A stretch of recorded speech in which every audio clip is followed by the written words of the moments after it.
Missed an episode of your favorite podcast? Choose from over a decade of content in our archives, not just the latest episode. All free at gcnlive.com. This is your call to action. Get prepared, America. Economy, survival, energy, disasters. This is USAPrepares.com. Informative radio, educational radio. Interact now by emailing instructor@USAPrepares.com or text at 434-390-7953. Class, please take your seats. Now, your instructor, Vincent Finelli. Yeah, everyone all set? Cocked? Locked? Here we go. Your dial is set to USA Prepares. Jason is engineering the broadcast in Minnesota. I'm Vincent Finelli. If you'd like to call us, we'll pay for the call. 866-582-9933. And if you'd like to listen on the telephone listen line, 605-477-3249. Rich Scheben's with us. Welcome, Rich Scheben. Thank you, Vincent Finelli. How's everything going in your neck of the woods this morning? Well, listen to this. Does that sound like a package wrapping? Well, it is. And, you know, there's this belief that our alleged representatives, people who have been selected by the system to be paid and tell us what to do, there's this belief that they're not good for much. Well, that's not true. That's not true. Actually, I actually got our alleged representative to do something. It took a little nudging, but I got her to do something. So I'm going to read an email that I sent her very quickly. It's very short. It says, Representative Hannah Kelly, can you please send me 4 copies of the Missouri State Constitution? And it says to my name, address. Thank you, Vincent Finelli. I sent that off. Now, I sent that off to the address that she sends me the monthly capital report, you know, all the stuff that she's doing to infringe our rights, highlights of her alleged work to keep us all safe. Well, I sent that, I said, reply. So I had her address. I sent it. Nothing happened. So then I sent the same exact email again. And I said, second request. You know what? On the second request, I got it. So I got 4 copies of the Missouri State Constitution. So, and I'm going to give them out to, people I think who know how to read. I think, class, you should consider doing the same thing. Now, the state constitutions are prepared with your tax dollars, the money they've stolen from you. They use some of it to prepare the Constitution for your state, Missouri and all the other states. So you can get yours. Just contact your alleged representative, and you can use an email the way I did. It might take a couple times the way it took me to get them. But the last time I did it before this, I ordered 50 copies, 50. Now, why did I order 50? Well, we're having an expo, and I wanted to give them away to people in Missouri so they could learn about their Constitution. And I got an email back, and then I got a phone call back from the alleged representative's office. He said, you want 50 copies? And I said, absolutely, because I'm going to give them away. And he said, do you know how much they cost? I said, I'm sure they cost a lot because we've paid for them. And they probably cost way more than they should. He said, no, I'm talking about the shipping. And I said, yeah, probably about $25. He said, yeah, it costs about $25 to ship them. And do you realize that that money comes out of our budget? Now think about that. He's complaining that the shipping cost to send me 50 copies of the Missouri State Constitution, which we paid for, comes out of his budget, which we paid for. And he's kind of frosted about that. Well, he did it because I wasn't going to let him off the hook. That's money. That's our money. Now, what else was he going to use it for? Dancing girls? I don't know. I don't know what they'd use it for. Actually, he probably wants to keep whatever he hasn't spent. Well, I'm going to make sure that that we get taken care of. And the only thing I've ever gotten from my alleged representatives is the Missouri State Constitution. Otherwise, they're not working for me. So I just wanted to share that, Rich, so we can all do that. What do you think? That's a good idea, but he probably wanted that money to go into his kitty for his government pension.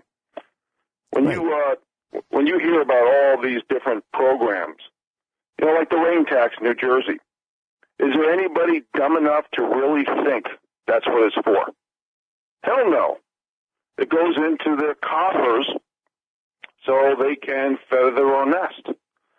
Just like when you see a politician. They talk to the little guy on the stump behind the podium to get their vote. But after they win office, they just associate and socialize with the super wealthy of the wealthy, the big corporations, other big government entities, to feather their own nest and feather their own connections for their own personal gain. The hypocrisies are, it's beyond belief on what's going on. In fact, I got a couple of, a short list of hypocrisy facts I wouldn't mind saying today amongst the 30 other topics that we were going to discuss. I know. If it weren't for me, you'd get through some of them, right? Yeah, I might get through 25% if I. Right. Right. One thing that we do here, folks, on USAPrepares.com is we try not to do small talk too much. We try not to give too much philosophy. We feel obligated to give information and facts in the context of preparing and planning using financial, economic, social, and political rationale. And, we do have to say a lot of facts, not because it's doom and gloom, but because so the listeners know how the little people are being used and played through distractions, dumbing down, and the dividing of groups, which is one of their big MOs. But everything that they do versus everything that they say, especially the powers that be, the deep state, the establishment, whatever you want to call them, are two opposite things. They use professional wordsmithing, Hegelian dialectic, subliminal messaging. Everything is meant to distract, dumb down, or divide the people. And that's why we're here, Vince. Yeah. Hey, by the way, I wanted to thank you for keeping the seat warm in the studio last week so Mrs. Finelli and I could hop in the truck and travel and look at places where we can land, our next move. And I'm all excited about it. But I just want to say thank you. It was very kind of you. And I plan on taking days off here and there so that I can make this next move. And I'm looking forward to it. And by the way... well, you're very welcome, Vince. It's always a pleasure to sit in your seat for you. Yeah. I really appreciate that. I have a tip for our class. I just want to mention this tip. So, class, we plan on building a new house. And one of the things that we did with our current house is all of the doors are 36 inches wide. Now, why is that? Well, you may find that you or someone in your family who's living in your house ends up in a wheelchair. And if that's the case, you're going to need a 36-inch wide door. Okay? So it doesn't cost much to put them in when you're building. It costs a fortune to take out smaller doors and replace them with wider doors. So keep that in mind. So for maybe $500 more during the construction of your new house, if you choose to build one, consider 36-inch wide doors or have fewer doors. And that was something that I wanted to mention to you, Rich. You have very tall ceilings in your cabin. Is that right? Yeah, they're somewhere in the neighborhood of, I'm guessing 18 feet as I'm looking at them. Mm-hmm. 18 feet. Now, class, think about that. That's about, a little over twice the height of most ceilings. And I suggest that you consider doing that as well, because we have high ceilings in our house as well. I think you would enjoy your home much more if you had taller ceilings rather than lower ceilings, because you don't feel as trapped, as claustrophobic in a tall ceiling house as you do with a house that has standard 8-foot ceilings. Now, 8-foot ceilings were really popular in the 50s, 60s, and 70s in new construction because there was concern about heat. Well, insulation, people didn't build walls 2 by 6, 2 by 8, 2 by 10, 2 by 12. They built them 2 by 4. 2 by 4s are actually 3.5 inches wide or thick. Well, you can't put much insulation in there, and we didn't have foam insulation back then. So if you have 2 by 6 construction, it'll cost a little bit more, maybe 5 or 6% more to build the structure than it would with 2 by 4. But the house is more wind resistant. So when that big storm comes by, it's less likely to blow down. 2 by 8s are even better. If I were building right this second, or our next house, probably be 2 by 12s. Now our walls are a foot thick, but we have 6 inches of stone and 6 inches of framing. But the new one will be 12 inches of framing. And so I just want to mention that there's no reason for you to accept what your builder says. This is what we normally do. Because if that's what he normally does, that's for the GDP. That's not for you. You would have something way better than what the GDP would have. Just wanted to mention those quick comments. Rich, how about land? One of the things that we want to talk about today was land. And you see, the lead into that was your cabin has really tall ceilings. And it's interesting that you and I didn't know each other before when we were building our houses. But we both wanted tall ceilings. Unusual, very unusual for ceilings this tall. But yes, you can do it. And you can make them really strong, too.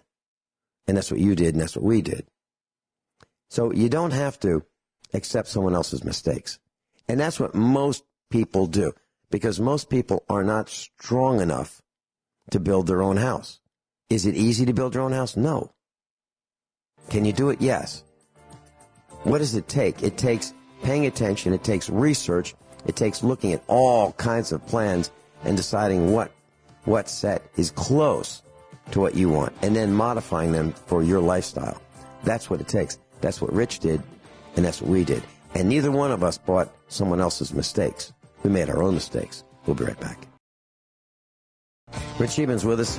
Just as an aside, Rich, a lawnmower showed up here, one of those riding lawnmowers, because one of the neighbors wasn't cutting right, and it needed a belt. Well, we put a belt on it and, kind of tuned it up a little bit and took it for a test drive, and it was cutting at 2 different heights. I looked under it, and sure enough, the blade's bent. Now, how's that possible? When I was growing up, a lawnmower blade for a 2-blade lawnmower, like 42-inch cut, for example, they were $3 a piece. And if you hit a rock or something, stone, you just took the blade off, sharpened it on a grinding wheel, and put it back on, and you were good to go. Not anymore. Now, these new Chinese junk blades don't cost $3 like they used to. They cost $21. And instead of just getting nicked, they bend.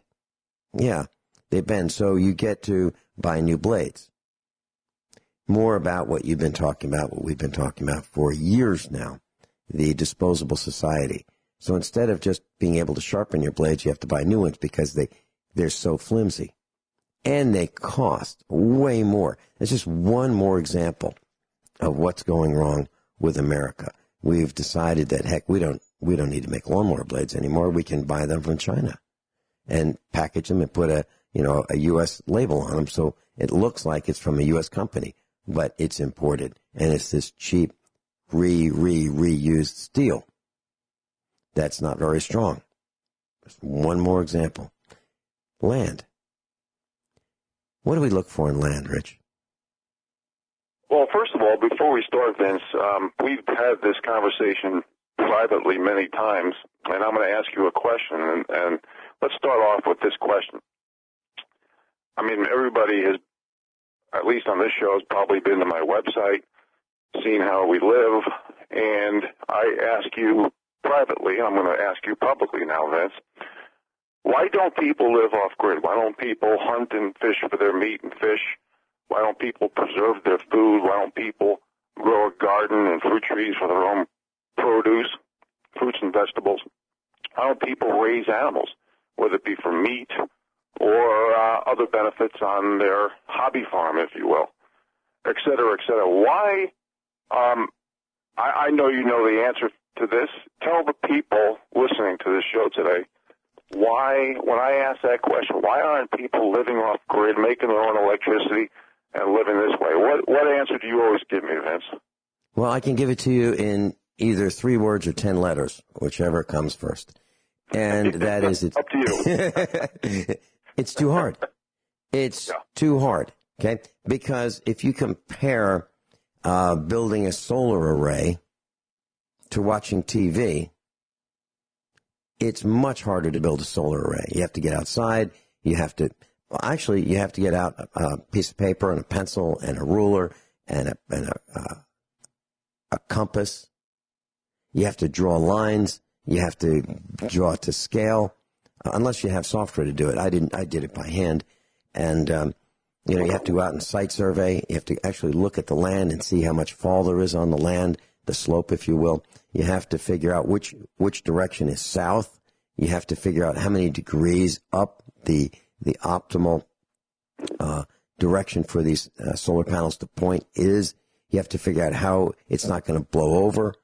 Then you have to figure out who's going to build it with you.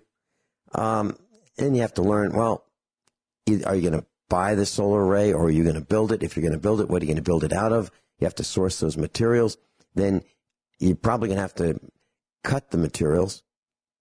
So you're going to need some kind of a chop saw to do that, and you have to figure out which one of those, and you have to find the right size.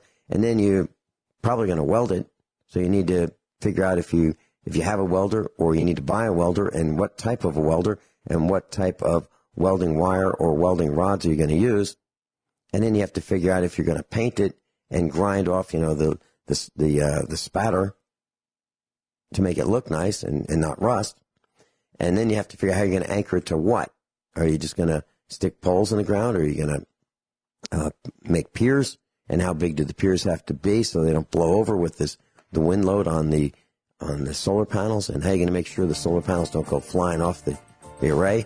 I mean, that's just one little thing with solar panels. That's, forget the electronics and the inverter and the battery bank and that kind of stuff and how you're going to wire it. So it's a lot to think about. And most people don't have them because, heck, the GDP doesn't have it. Because, first of all, they don't understand it. Second of all, it's too hard to think about. So it all comes back to the 10 letters. It's too hard. Gardening, automotive, doesn't matter what it is.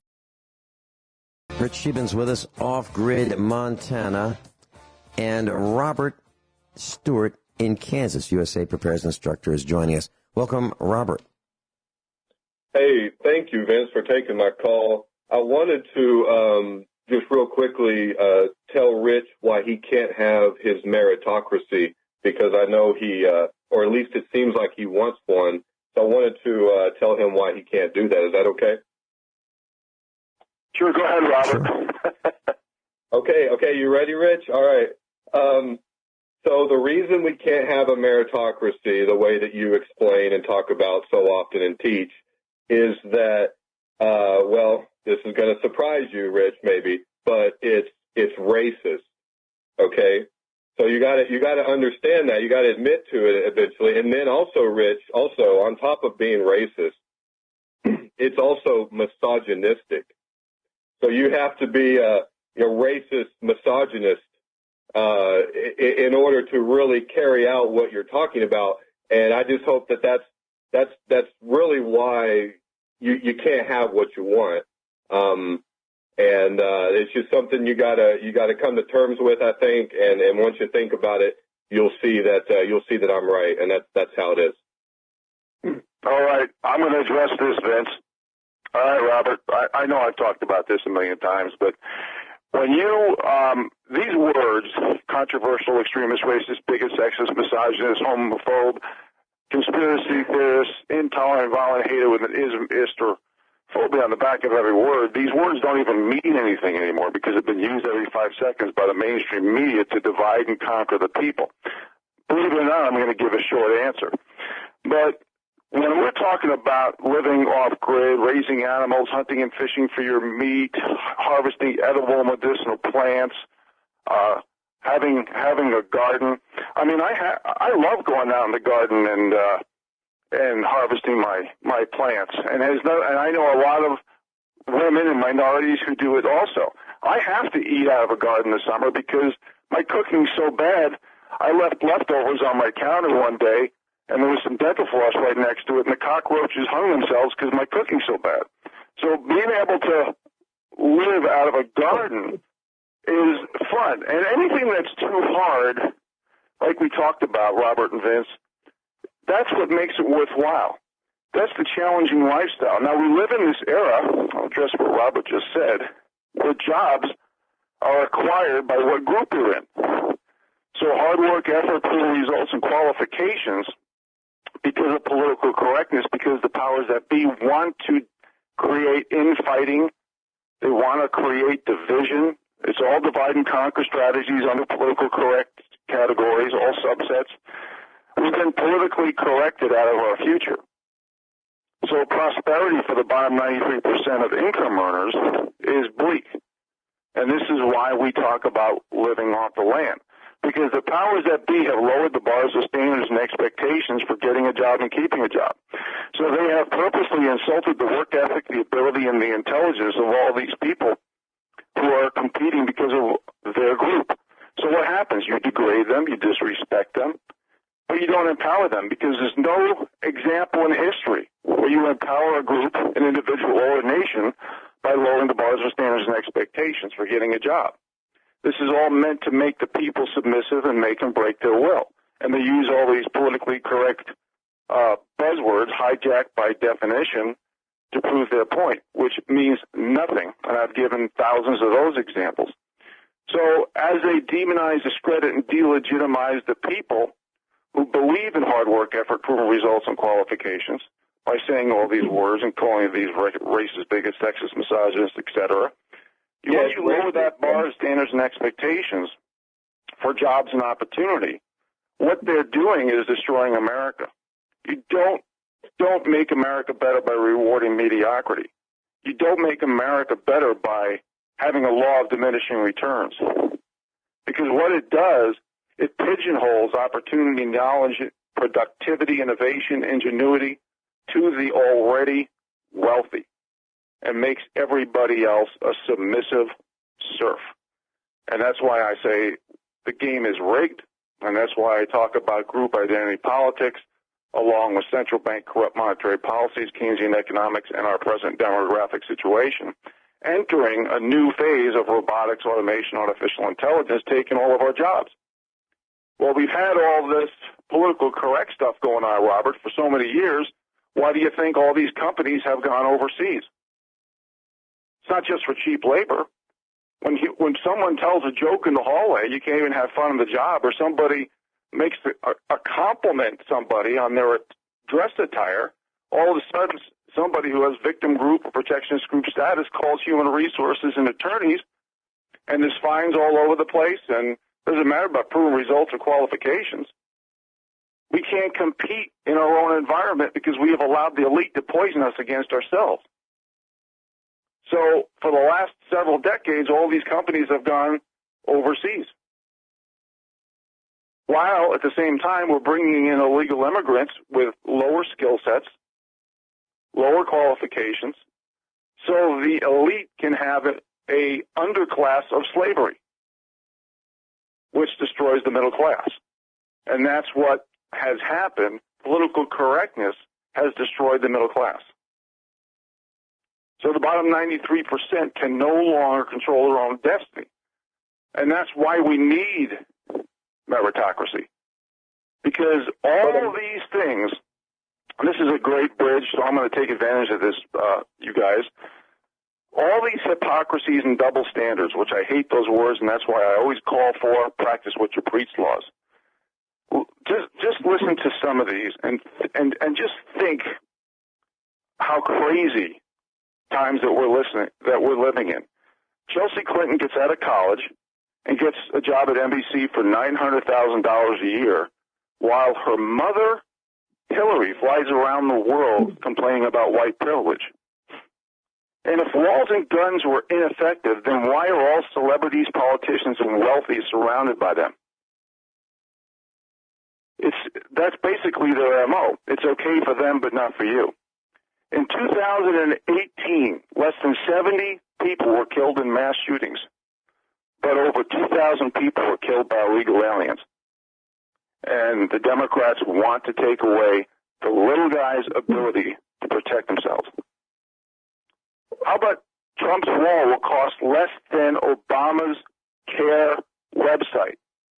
I'm going to repeat that. Trump's wall will cost less than the Obamacare website, but it's not politically correct to protect the little people. Next, 14 million children are living in poverty in America, but Democrats lobby for illegal migrants for the vote. Plus, they spend $18 billion on their health care, and we can't even come up with $5 billion for President Trump at the wall. Next, Dems sent more troops to arrest Roger Stone than they sent to defend Americans in Benghazi. Next, Russia donated $150 million to the Clinton Foundation, yet Trump was investigated, not the Clintons. Next, Pelosi invited illegal aliens to the State of the Union. President Trump invited victims of the murder, rape, and felonies from the illegal aliens to the State of the Union. Just let that sink in, folks. How about the Dems supporting killing a live baby and illegals over our own citizens, protecting illegals over our own citizens, and refugees over our own veterans who fought in our wars to protect our freedoms and liberties, and yet they talk about ethics and morals against the little people, the flyovers, the deplorables, the irredeemables, us. And at the same time, the left has been caught funding hate groups to justify ending free speech, among other things. See, so Robert and Vince, when you live in an Orwellian 1984 Twilight Zone episode, where nothing makes sense, where somebody named Joe Smith can say something. Yeah, go ahead, Robert. I'm just saying, I'm trying to help you. You're not listening to me. Your meritocracy is racist and sexist. I'm not joking. I think I addressed that. I think it's all bogus. It's very obvious. Meritocracy means that you use hard work, effort, proven results, and qualifications for getting ahead and getting opportunities. It means the when truth. You say that you are going to get these opportunities based on group identity politics or victim group status or protectionist group status. What I'm saying, insult, degrade, and disrespect these people. Men will benefit from a meritocracy. Men will benefit. You understand? Women will not benefit from a meritocracy. Men will. Okay? It is sexist. You see? I totally disagree. I know a lot of great, hardworking women who have a lot of intelligence and common sense. Let me tell you something. Sure you do. I have a whole list of, I praise Candace Owens all the time, and Faith Goldie, who ran for Toronto mayor, and Anna Marie Wrightsinger, AnnaVonWrights.com. I got a whole list. Deborah Tavares, Katie Hopkins. Women, yes. When you say that meritocracy, and I don't know if you're being sarcastic or what, benefits men, no, sir. That is absolutely probably the most sexist thing, because I know a lot of great women who are very accomplished who did get their opportunity via merit. Yeah, it's also racist. Is it going to benefit white people or black people? Which one would it benefit? It all depends on who's the best for the job. Well, affirmative action, I mean, there's things here that are prima facie. I mean, there's a reason why we can't have it, Rich, and I'm telling you the reason, and you're not listening to me. But I'll get off the phone. I'm actually debating you, Robert. I'm actually saying that these are all divide and conquer strategies to sway public opinion, manufacture perception, manufacture pity, manufacture guilt. And this is why they got to have us divided by race, gender, sex, religion, sexual orientation, ideology. They're even going after generations now. I'm reading articles. So they don't want white men in leadership positions. They don't want any white men in management and leadership positions. That's what it is. They want to get rid of the human leadership. Yes. Yeah. All right. Y'all have a good day. Thanks, Robert. Okay. Robert is gone. Rich Shealy and I'll be right back. I've got a couple comments on what Robert said when we come back. Rich Shealy's with us, and we've been talking about meritocracy, and Robert in Kansas called in.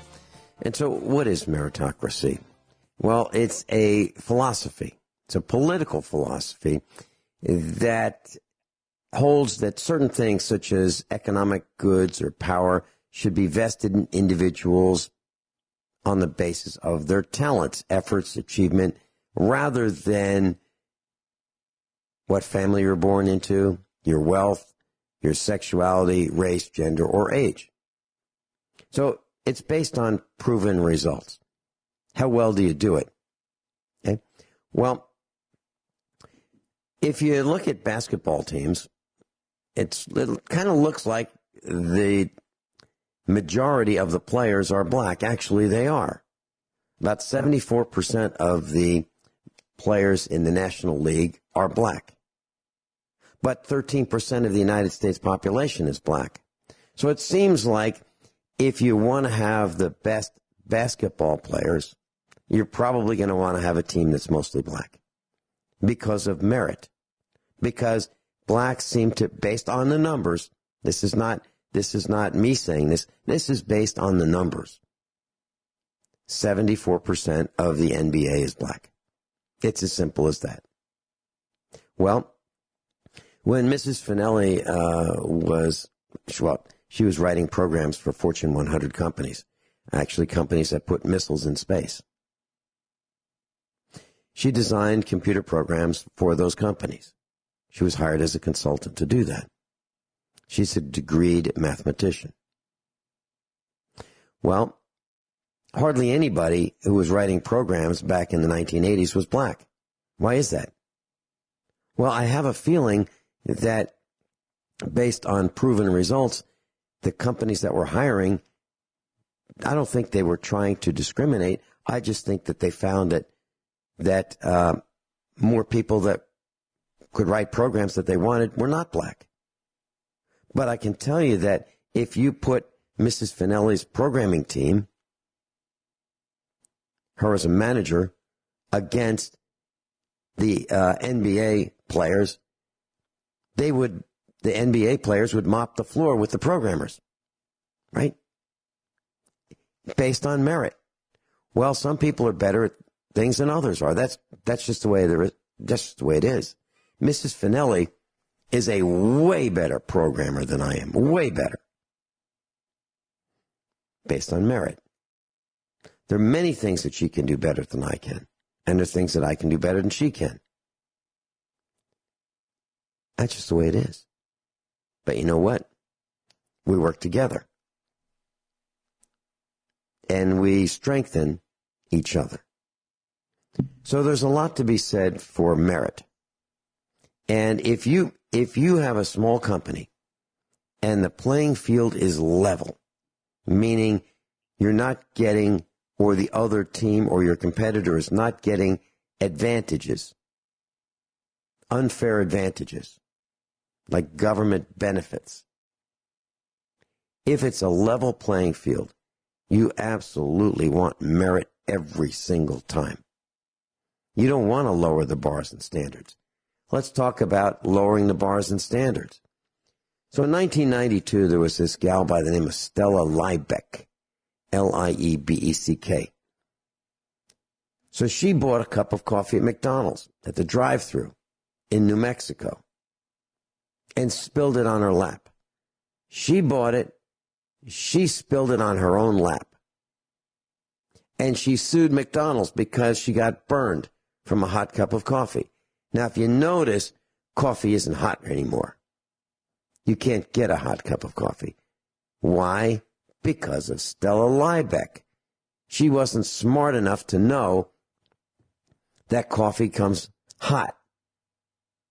And she spilled it on her lap and was awarded almost $3 million in punitive damages from McDonald's from the damages for the burns that she suffered by her own doing.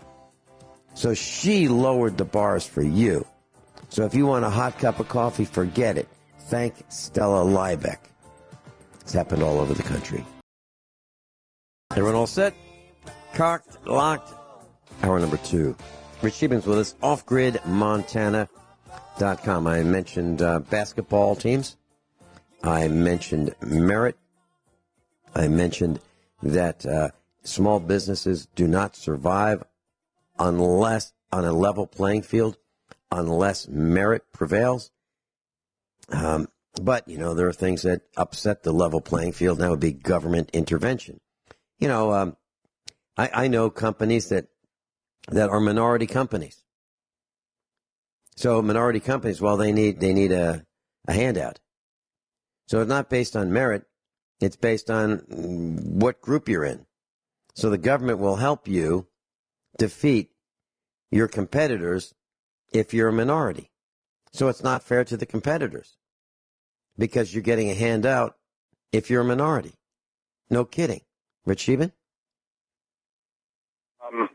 When you keep switching the goalposts based on what group you're from, free market supply and demand, it doesn't help the people. It only helps the aristocracy. Like here's an article right now on Zero Hedge. If you folks are in front of your PC, it's titled "The Erosion of Everyday Life," authored by Charles Hugh Smith of Two Minds blog.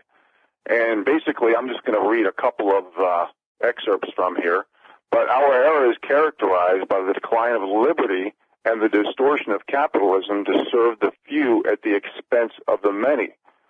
Some more, he talks about traffic congestion, workloads, loss of purchasing power, aka inflation, loss of political agency, financial insecurity, nonsensical narratives. And his last sentence is, if I can go on, you get the picture. Everyday life is eroding, getting harder and less free for the bottom 95%. Of course, we talk about it in the context of the bottom 93%. All means the same thing. And even the top 5% has increasingly had enough working hard and doing what you're told is no longer yielding the promised American dream of security, agency, and liberty. So that being said, we've talked about the bailouts to the super wealthy many times, the too big to fails, the too big to jails, the lack of the rule of law, whether they be antitrust laws, affirmative action and quota laws, it doesn't matter. It affects everybody because the connected and the super wealthy, they can raise food prices, water prices, health care, college, insurance taxes. They can do whatever they want to housing, stocks, rent, transport. I mean, they basically, they can create inflation and deflation that benefits them and hurts the little people through subsidies, money printing, special interest, lobbyists, PACs. They have, and I've talked about the inflation chart many times, the top 6 inflations of America right now: hospital services, educational textbooks, college tuition, car insurance, medical care services, prescription drugs. Just bundling all that in a couple of sentences here. Hospital service, basically, when you give subsidies to big pharma and to hospitals, and there's no competition with naturopaths and homeopathy is discouraged, and all the grants go to the big pharma people, and they're pushing vaccines on the little people to kids who are just born who doesn't even have an immune system developed yet. Basically they can do whatever they want. Same thing with education and all medical. When an illegal immigrant can walk into an ER, they don't have to pay for it, but the little people here in America do.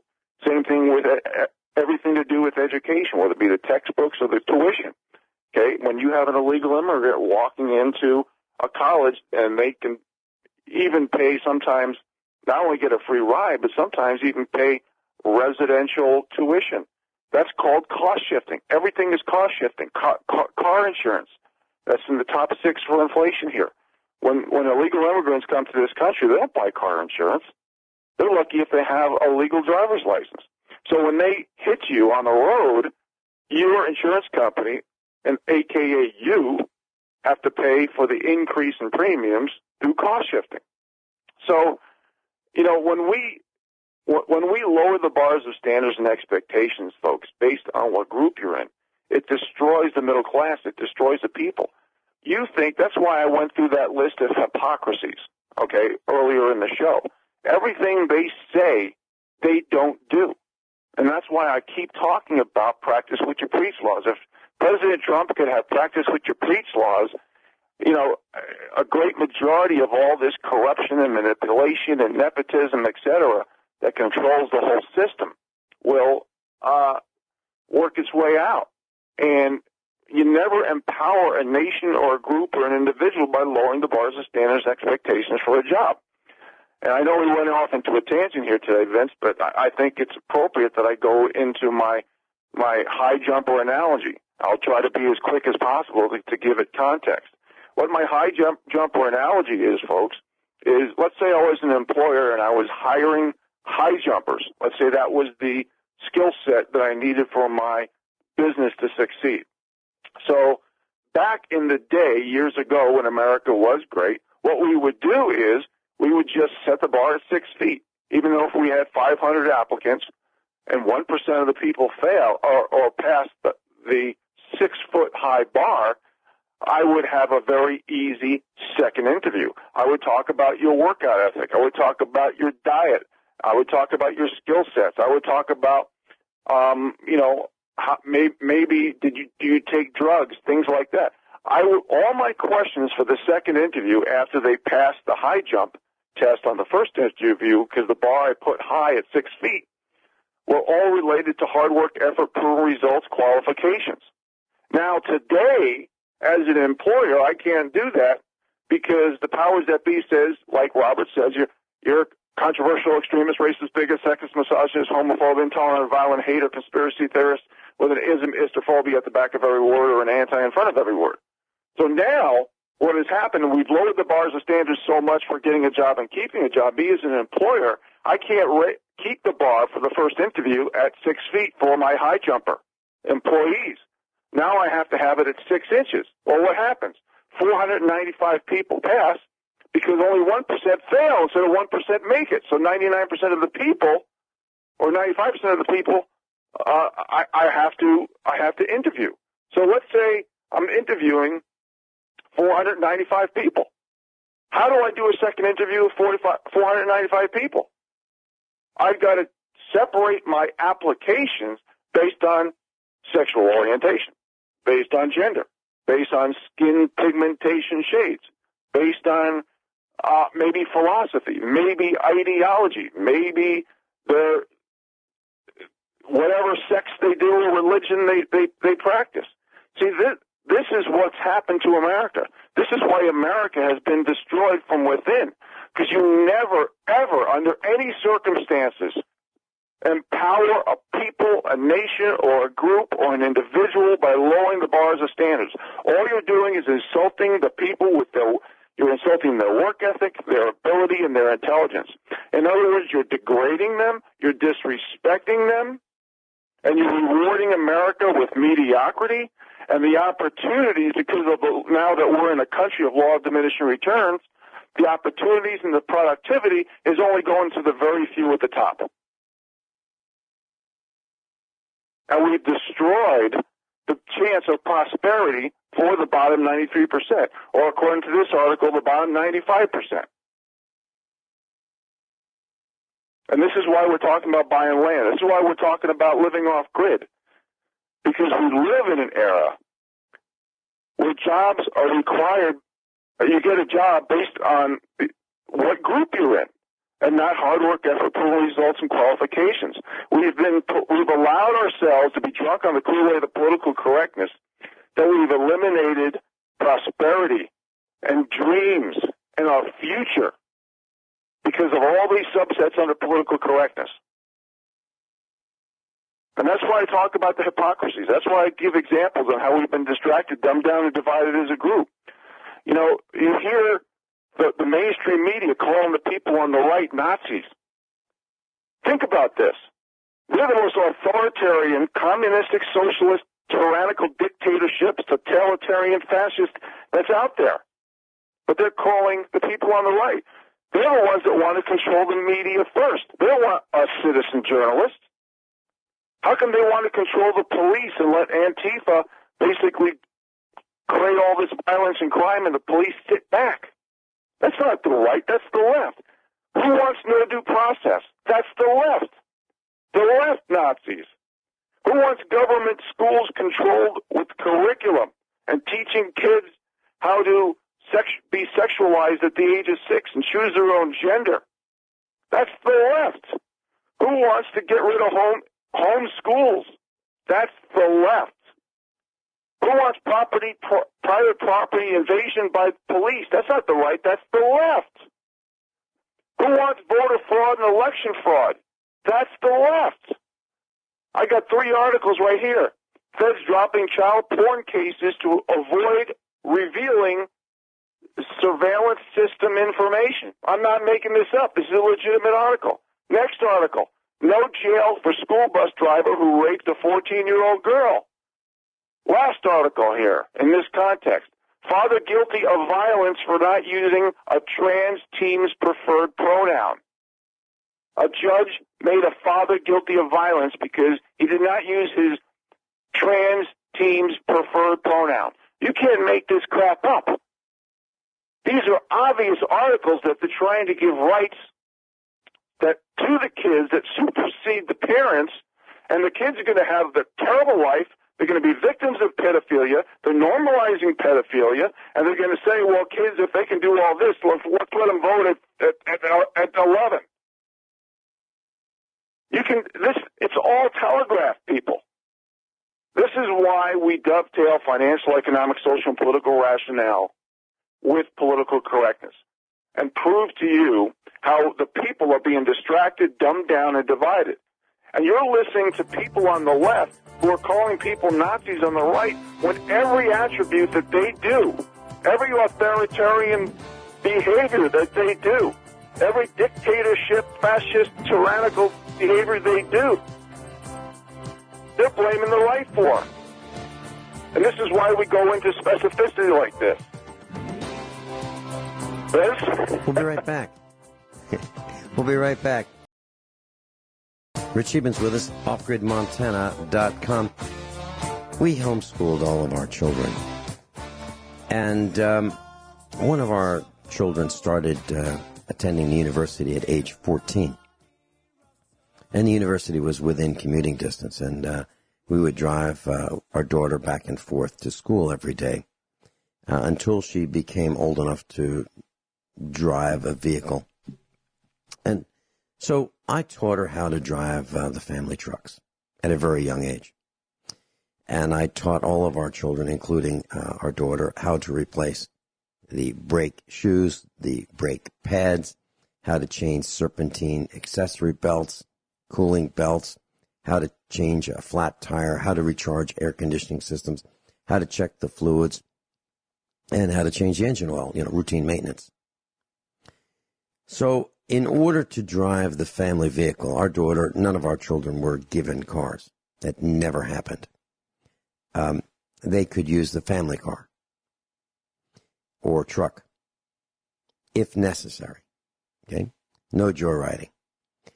And at that time, our daughter and I had an agreement.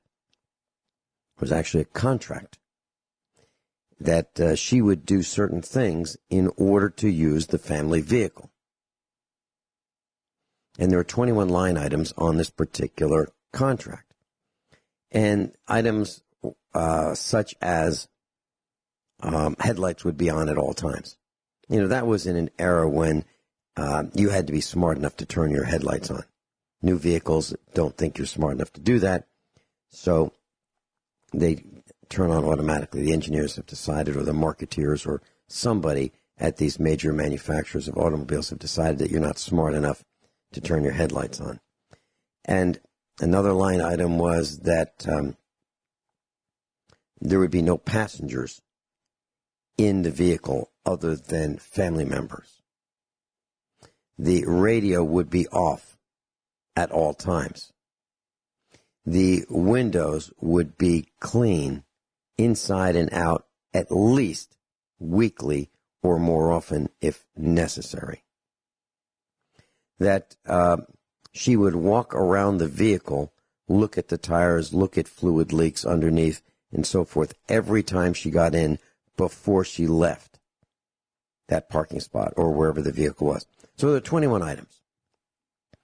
I ended up being called into the dean's office at the university because this dean thought that what I was doing was not fair to our daughter. I was making her do things that were unreasonable as a parent.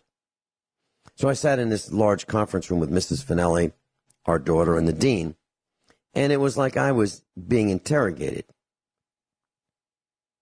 And the dean asked me about this contract, and I said, yes, absolutely.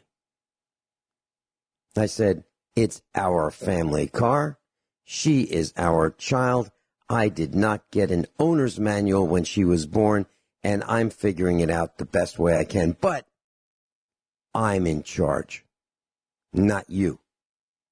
And that's how the meeting went. So what I'm putting an exclamation point on, Rich Scheben, is here is a university dean telling me that teaching our daughter auto mechanics and making sure she knows how to operate a vehicle properly and how to get out of emergency situations and how to prevent emergency situations from happening in the first place makes me unfair as a parent. Guy's a moron. But I put him in his place gently, and she stayed in the university. Bottom line is, you as parents are in charge. Don't let these jerks in the system tell you better than what you think and what you believe. It's as simple as that. You know, that's where our daughter first learned that being a faggot is okay. It's okay, according to the university. You can be queer. Now, you didn't get a chance back then in the 90s to pick whatever gender you wanted to be. You actually had to, you could be a boy and like boys. You could be a girl and like girls. But the switching back and forth on a daily or hourly basis, that wasn't developed yet. But where do you learn this kind of stuff? Well, I guess a great place to learn how to be queer is a university. So parents, keep in mind that you're in charge. You are in charge until your child is over the age of 18. Rich Scheben and I will be right back. Well, Rich, both of us have become a little frosted today at the system. You want to talk about some land? I don't know what you mean, Vince. I'll tell you, we have to see, folks, we can't allow the double standards and hypocrisies to make the buck stop there. We have to create practice what you preach laws. I just hope the White House and Pentagon hears this after all the years I've been saying this. Everything is the Russians' fault. Everybody's a racist, biggest, sexist, misogynist, homophobe. It's unbelievable that we have proof that the Democratic National Committee and Hillary Clinton paid for the dossier. The coup was from the Democrats. The Democrats are the Manchurian Party. And never mind Operation Fast and Furious, all the Wall Street bailouts, sending the IRS after conservative groups, sending the DOJ, Department of Justice, after reporters, Benghazi, Solyndra. If you like your doctor, you can keep it. Billions of dollars of cash going to Iran.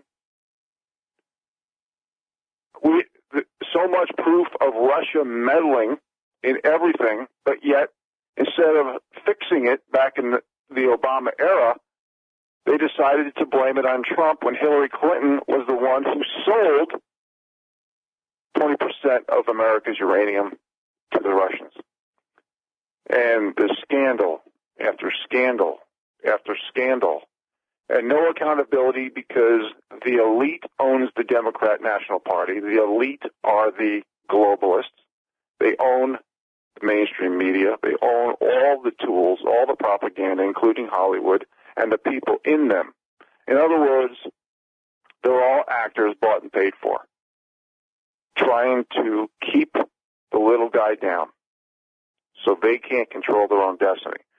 And this is why we talk about land, folks. We believe that if you have a dream about something, you should just do it and not just dream about it or think about it, because all the odds are against the little people. If you have land, you can raise animals, maybe hunt and fish on it, have a garden, harvest your own firewood, a.k.a. heat, and have a certain quality of life. And this is what the only way in an era where you get a job and opportunity based on what group you're in, this is the only way left for the little guy to control some of their own destiny. Now, when I say little guy, or if I say average Joe, that includes average Josephines. That includes Joannes. So don't take everything so literally, because as we only worry about our hyphenated groups, we are contributing to the divide and conquer strategy that we talk about so often on this show, which leads to lowering the bars of standards and expectations for a job, which I've said 1 million times now over the past 6 years on the air, that when you lower the bars of standards and expectations for a job and keeping a job, this metastasizes like a cancer in every aspect of American life, traditions, culture, heritage. Because when work ethic no longer matters and merit no longer matters and proven results and qualifications no longer matters, that means they can rig every system, every number, because nothing matters. So, going back to land, I think one thing that people need to realize is that there are other ways of purchasing land. One of the ways that I've mentioned to many people, and I know people who have done it because I've done this at one time. I used my pre-tax money in my IRA to buy a piece of land. And there are companies out there, and what you do is at the end, when you're ready to sell it back to yourself, in other words, pay taxes, is called a distribution in kind. So it's really a great tool for people who might not have certain liquid cash, but they have a bunch of cash in their IRA or 401k. It's a great way to buy that land. But land is more than hunting and fishing, growing produce, raising animals, harvesting wood, living off grid and putting a solar array on it. Land is freedom, it's adventure, it's liberty, it's curiosity, it's gaining skill sets. The gardening, we've talked about this many times, non-GMO, you can grow your produce without pesticides. You choose to do whatever you want. Alternative energy is a great skill set to have. So is raising animals, hunting and fishing, preserving foods, etc. Vision yourself starting up a new life and not ending up with a life. The hobby farm that I call my place here is not just great for a person going into semi-retirement or retirement, because you have a little physical work and you have different skill sets you're acquiring, but for young people who feel they can't control their own destiny, if you have a parent or a grandparent who's willing to pay for your college, I say forget about it. Learn a trade over time. Like a great trade would be learn to be an electrician, but use that information to dovetail off-grid properties and connect batteries, inverter chargers, solar controllers, and know how all that works. Now, my whole system cost me $15,000 back in the day. I've been off-grid for over 12 years. It's a small system, 675 amp hours. We live a little rugged, have a wood cook stove, no interior pipes. But it's a great life. I love it. I've probably had thousands of visitors over the years. That's one of the reasons why I have a DVD video out there, because it got a little overwhelming. But now that pretty much everybody knows what off-grid living is, people are aware of it. But everybody, I have visited probably 200 off-grid sites over the years, and everyone does it different.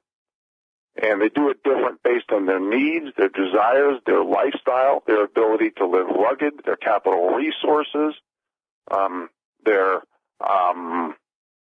it could be the amenities on their property. Maybe they have a stream to do hydro. Everybody does things different based on different reasons, whatever the reasons are. And I really recommend you look into it.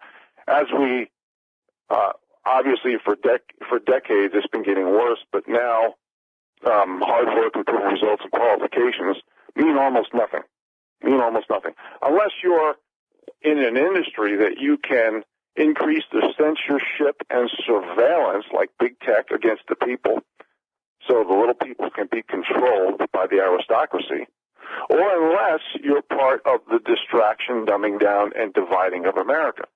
And I've talked about this before, too. One example of distractions, if you are one of the great athletes or actors of Hollywood, you get to distract the people with bread and circuses. Or if you're a professor with a PhD and you're telling your students that math should not be objective, facts don't matter, it should be subjective because math is racist now. I'm not making this up. I've given examples of professors who say this. And of course, I've given I can't count how many examples I've given on how the powers that be are dividing us by skin pigmentation, gender, sexual orientation, religion, etc., even going out to generations. They need everything to be a distraction right now, especially with all these FISA warrants coming out and all these declassifications, which absolutely needs to happen. And I hope President Trump does adhere to his word and declassify a lot of stuff. I've mentioned a lot of this stuff over the air. We can't. The rule of law can no longer be the highest bidder, because that's what we have in America today. President Trump needs to declassify, besides the FISA warrant situation and all the documents, he needs to declassify uranium-1 and the Clinton Foundation. He needs to declassify the geoengineering and weather modification tools and patents. He needs to declassify all the documents related to Barack Obama and all the billions of dollars of cash given to Iran. How come they're asking for President Trump's tax returns when Barack Obama has still classified all of his information from college to relationships, everything? The people hardly know anything about him unless he mentions something, and we don't even know if that's true. We also need to declassify everything about 9/11 and declassify everything related to alternative energies for we the people.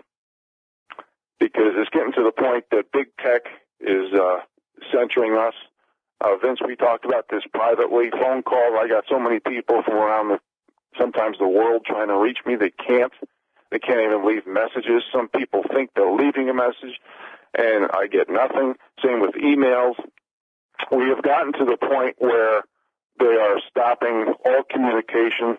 They are demonetizing everybody who's a patriotic American, stands for the rule of law, stands for truth. And this is why this is our only last bastion of freedom, folks, is to buy a piece of land and raise your own animals, raise your own produce. Teach your children and grandchildren and your friends some skill sets instead of pushing buttons, managing people, and being politically correct or living in a cookie-cutter follower, politically correct subdivision mentality where you have HOAs and every other covenant and rule where you basically don't even have freedoms. You know, we have a simple thing out here, just a little fire pit. We do Dutch oven cooking. We've had people here from Europe and, you know, all over the world who maybe heard me give a talk or read my book, and they're like, oh, I wish we could do this. Can't even light a fire, have a campfire in most people's properties. We'll be back after the break, folks. Rich Sheben's with us. You know, Rich, years ago we wanted to establish an orchard, a garden, and a vineyard. And I did not go out soliciting for equal opportunity candidates to do it. I didn't say, you know, we need to have these things on our farm. And so we're looking for someone who has no idea how to do this. We're looking for someone who has no idea how to establish a vineyard, locate and prepare the soil for a garden, and to establish an orchard. Why would we do that? So that we'd have 100% certainty of failure and a waste of money? No. We did it ourselves because we didn't want to have a complete failure. We didn't want to waste any money. We did want to be successful. So we did not advertise for the lowest possible scoring candidate to do that with us. We did it ourselves. When I see a self-mutilated individual, someone's branded and has ink sprayed under their skin, or has multiple antennas sticking out of their face, tongue, ears, eyelids, most of the time, unless I'm absolutely desperate, I will put my money back in my pocket and leave.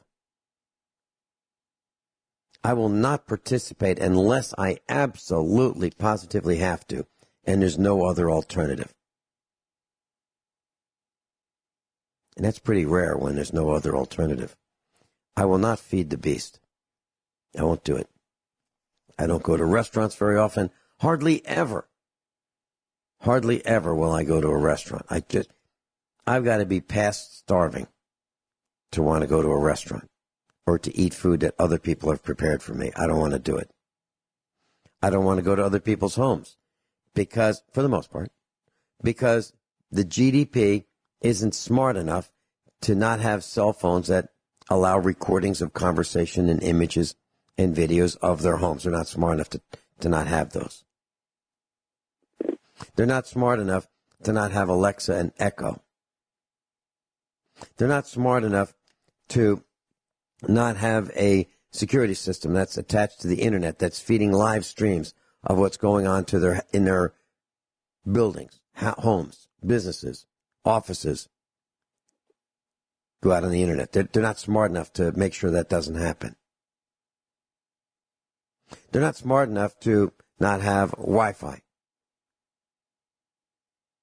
that allows the eavesdropping of all kinds of things going on in their house. I don't want to go to those people's houses. I don't want to go to those businesses. I don't want to be videoed coming into the parking lot, going through the parking lot, picking a parking space, getting out of my vehicle, walking across the parking lot, going into the building, all that being videoed. That's before I even get in the building. I don't want that. So I'm avoiding that. I'm moving farther away. I'm not moving into it. I'm moving away from it, even farther away from it. You know, Vince, it's not even just in the home now. I have an article right here. It's on Zero Hedge. No wonder why the powers that be want to get rid of Zero Hedge. Anyway, the article is a hacker just found a way to turn off your car's engine while driving. I am not making this up. This is not fantasy land. This is not Twilight Zone episode. Go on Zero Hedge and you will see it. And I've heard about this already. This is not a new thing. It's a pretty scary thing. So technology, the technocracy, is created to control the masses, to delegitimize, discredit, and demonize the masses.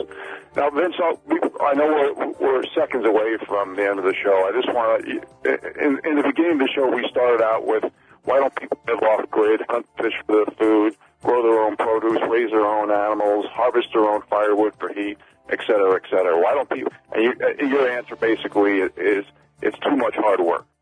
And so, but I want to put something in perspective, which we haven't talked about. It's fun. It's fun, and it's pretty obvious by all the visitors I've had over the years, the skill sets that I've obtained, the living outdoors in nature has been so worthwhile. It is fun. It's fun. We're out of time. Yeah. Thanks so much, Rich Scheben. You're welcome, Vince. Thank you.